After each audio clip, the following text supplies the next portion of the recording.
नमस्कार, आप देख रहे हैं राजधानी न्यूज। मैं हूं जूही और आइए सबसे पहले नजर डालते हैं अब तक की सबसे बड़ी खबर पर। हजारीबाग पुलिस साइबर फ्रॉड को लेकर लगातार कार्रवाइयों को अंजाम दे रही है, जिसके क्रम में आज हजारीबाग के पुलिस अधीक्षक मनोज रतन चौथे ने प्रेस वार्ता कर जानकारी दी है कि प्रतिबिंब ऐप पर एक नंबर पर शिकायत दर्ज था। उक्त नंबर हजारीबाग जिले के कोर्रा थाना क्षेत्र अंतर्गत सक्रिय है। ऐसी सूचना मिली थी। तत्पश्चात वरीय पदाधिकारी के निर्देशानुसार टीम का गठन किया गया। तकनीकी साक्ष्य के मदद से पुराना मुफस्सिल थाना से आगे कुछ दूरी पर 2 व्यक्तियों से पूछताछ किया गया तथा नाम पता पूछने पर उन्होंने अपना नाम नीतीश कुमार एवं अरविंद कुमार बताया। तलाशी के क्रम में दोनों के पास से 4 मोबाइल एवं विभिन्न कंपनी के कई सिम पाए गए। उक्त व्यक्तियों पर संदेह होने पर कड़ाई से पूछताछ करने पर इनके द्वारा विभिन्न कंपनियों के बैंक खाते से पैसा मंगवाना एवं भेजने की बात बताई गई।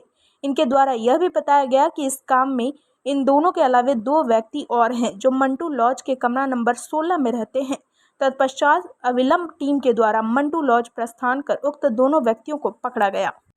झारखंड सरकार द्वारा और झारखंड पुलिस द्वारा हाल ही में एक प्रतिबिंब पोर्टल लॉन्च किया गया है, जिसमें पूरे भारतवर्ष में यदि कोई साइबर क्राइम होता है तो उसमें जो भी मोबाइल नंबर यूज़ होता है उससे संबंध में डिटेल्स उस प्रतिबिंब पोर्टल में अपलोड संबंधित राज्यों के पुलिस द्वारा किए जाते हैं। उसी कड़ी में 28 नवंबर 2023 को पंजाब पुलिस द्वारा करीब 1,63,000 रुपये के फाइनेंशियल फ्रॉड का डिटेल अपलोड किया था और उससे संबंधित जो मोबाइल नंबर लिंक था उस मोबाइल नंबर का लोकेशन हजारीबाग जिले में था।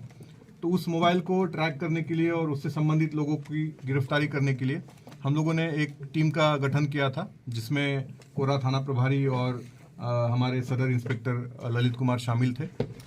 इस टीम ने इस नंबर को ट्रैक करते हुए पहले 2 व्यक्तियों को गिरफ्तार किया।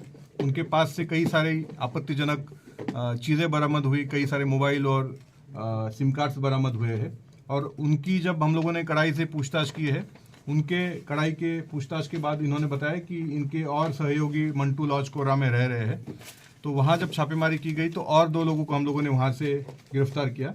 जब हम लोगों ने उनके रूम की सघन तलाशी ली, उनकी पर्सनल बॉडी तलाशी ली, उस दौरान कुल मिलाकर के हम लोगों को जो 10 मोबाइल से जो डुअल सिम मोबाइल से वो बरामद हुए हैं। उसके अलावा 36 विभिन्न कंपनियों के सिम कार्ड्स बरामद हुए हैं। 37 डेबिट कार्ड और क्रेडिट कार्ड्स हम लोगों ने बरामद किए हैं। साथ ही 12 विभिन्न बैंकों के चेक बुक्स और पासबुक हम लोगों ने बरामद किए हैं।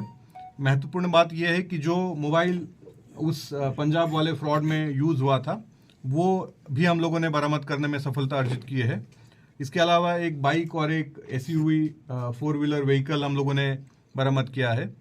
इसमें सबसे ज़्यादा हैरान करने वाली बात ये थी कि इन लोगों का जो हैंडलिंग हो रहा था, जो पैसा आ रहा था, ये पाकिस्तानी नंबर से ये लोग गाइड हो रहे थे, डायरेक्ट हो रहे थे।